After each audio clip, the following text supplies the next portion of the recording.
Exposing the secret sauce in aviation maintenance. It's MIL-PRF-23699, folks. MIL-PRF-23699 is a military specification for synthetic-based lubricating oils used in aircraft turbine engines. These oils are crucial for ensuring engine reliability and performance, especially under extreme conditions. The specification covers 3 classes of gas turbine engine oils: STD, HTS, and CI. STD stands for standard, HTS is for high thermal stability, and CI is for corrosion inhibited. Each class is designed to meet specific operational requirements. Why synthetic oils? They offer superior thermal stability, reduced oxidation, and excellent viscosity performance across a wide temperature range. In simple terms, they keep engines cool, clean, and efficient.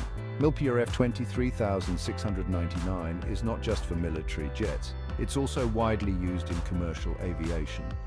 This spec ensures that whether it's a fighter jet or a commercial airliner, the engines are protected by the best lubricant technology. So next time you're on a flight, remember MIL-PRF-23699 is one of the unsung heroes keeping you safe in the skies. Fly high, fly safe.